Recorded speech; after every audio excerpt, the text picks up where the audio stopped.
No Jumper, coolest podcast in the world. And guys, never say that I don't give you what you want. You've all been talking about it. You all want to hear it.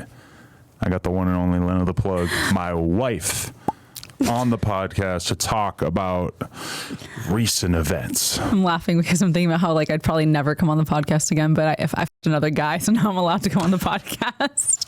You thought you were never going to come on the podcast again? I mean, it's just like, you know, no one wants the Lena the Plug interview, but then I f***ed someone else and now it's like, oh, she needs an interview. Okay, you did an adult scene with someone else. I mean, but it's like, it's when I think about it, I'm like, okay, cool. Well, when you were in your like mom TikTok era, probably that wasn't going to be the thing that made me like, okay, let's get her on. I had you on here, what, a year and a half ago with Flacco? Yeah, I can't remember why we did that. Just give you a little press.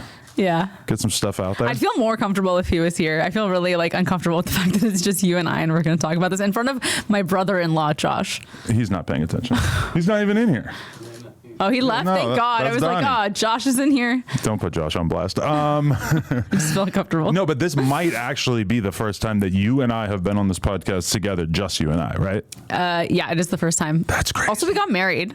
We did get married. That didn't constitute me coming on here, but this event did. It seems like an afterthought after the last week. Yeah. Not like actually, but in terms of content. Yeah. Yeah, I didn't even really talk about the marriage that much on here because it just seemed like it was so nice. It was great. The honeymoon was great. Do you feel different? Because everyone's like, do you feel different now? I'm like, absolutely not. It's it's the exact same. We made it official. We had a nice party with the friends and family and everything. Went on the honeymoon. But it's like, it's not like the rules changed. It's not like, oh, like we're going to do things differently now. No, we're married. We already had the house, the kid. You know. Yeah, we did most of the serious stuff in advance. The marriage was like, all right, I guess we should just do this too. Let's finish up. Let's wrap it up. Yeah, I guess. So, okay, this is the first thing that I thought might be useful for us to lay out. Is let's lay out the chronological order of how the idea of you even working with other people became a thing. Because I have a memory of maybe 6 months ago where you said something like, do you really think that we're going to go our whole lives without ever sleeping with other people? And in the context of like, I think we were talking about swinging at first. Yeah, I mean, because people don't really know this about you and I, but you just mentioned it on the podcast, so now I can talk about it. That we had a threesome early in our relationship with another guy, and that was just like, we went out, we partied, we had like a really fun, hot sexual experience, and we were always kind of down for like a little bit of freaky things, There was like 2 or 3 other people in the room just watching us, who like were not there to see us, but they just happened to be in the room because we're all just hanging out. This was back in the Adam and Lena party era that didn't really last that long. And at that time, to be totally honest, you were pretty much a random girl to me. Yeah. We didn't have any kind of like emotional connection. Oh my God. That's where we were in our lives. We went to emo night. Okay. Shout out emo night. And I've always been somebody who throughout my life, there's been a bunch of different times where me and my homie might a girl together. Always enjoyed it with you that night. But then once we started to actually get closer and closer to like dating, it became like, no, we're not talking about that anymore. We literally never talked about it again. And then you talked about it on the podcast. We maybe didn't talk about it for like 5-6 years. Yeah. And then all of a sudden, I mean, also my friend went on to date the guy for a really long time, so that's probably also why we didn't talk about it. That is a good point, yeah.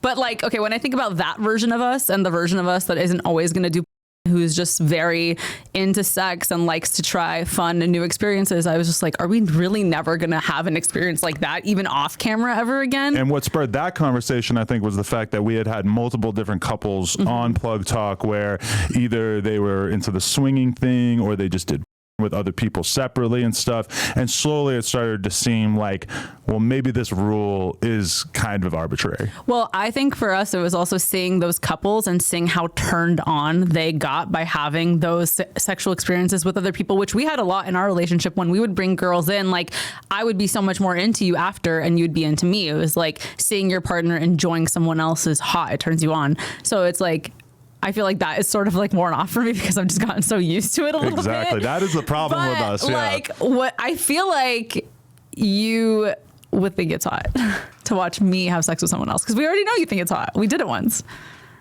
But that was like my dick is in your mouth and he's your vagina. Yeah, I'm not saying you DP'd me, but like. Right, but I'm just saying it's not like I was sitting in the corner because there's a whole narrative. Okay, I don't think you're a cuck. Are you gonna go with this? Well, it does seem kind of stupid to deny. Okay, so there's the cuck thing is different because cucks are supposed to be weak and They're they want to be Yes. made to feel lesser, and I don't think that that's you. I think that there's like the more swinging side of things where it's like you are turned on by your wife enjoying someone, and then she comes back to you, and you guys enjoy your own personal sexual experiences more with each other because she did that. Right, but I mean, you have barely even done the thing that you're kind of inferring, which is like me going and fucking another girl and then just like telling you about it. Because the one time, I think it was only one time on Plug Talk where you woke up and you were sick as a dog, and so you couldn't come to set that day, but it was a girl. Shout out Alva J. Everybody sign up on onlyplugtalk.com. Everyone thinks I have beef with her now because she did this. I don't care. No. Onlyplugtalk.com if you want to see the scene. But me and Alva J, we did a scene while you were at home, sick as a dog. Yeah. And you didn't want to see it afterwards. You were actually before you left the house, I was in bed. I remember I was like, okay, go do the scene. Don't tell me how it went when you come back. And I don't want to see any clips from it. Mm-hmm. Yeah. Which is interesting because when you came back from doing this scene the other day, I wanted to hear about it. And a lot.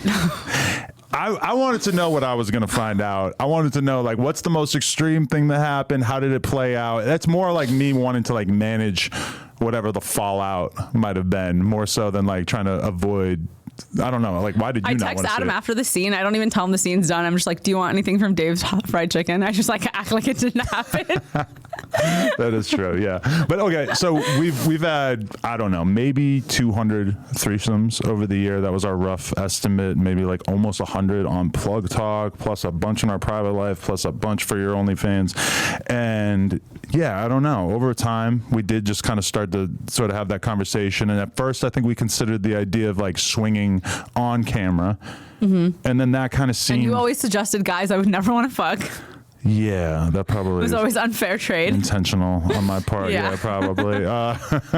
But I don't know. Like, it just kind of seemed like, well, if you are going to do it for the first time, we should roll it out in a way that actually is as exciting as possible. Yeah, I mean, I was never really thinking about like a rollout per se. And then I also like, I knew it was going to be a big deal just because, you know, outside of you, I have a pretty big adult fan audience, and they literally every single comment on anything I post is like, do a scene with the BBC, do a scene with whatever, this person, blacked, whatever. So I knew that my fans were going to be excited, and I knew that the wedding thing was going to be a factor because it's like, why all of a sudden after you get married? But I didn't think it was going to be this big. But it's weird because we had been talking about it before the wedding, and sort of like, you know, the idea was in the air, even though we hadn't made a hard decision on. It was weird because that's the message I sent to Jason. Was like, hey, I'm going to get married and on my honeymoon, but when I come back, we should shoot. Right. And he was like, okay. All right, so you see it. We just hit 500K. You know what that means? That means you gotta subscribe and get us to 600K because we are dangerously close to 666K. Let's go.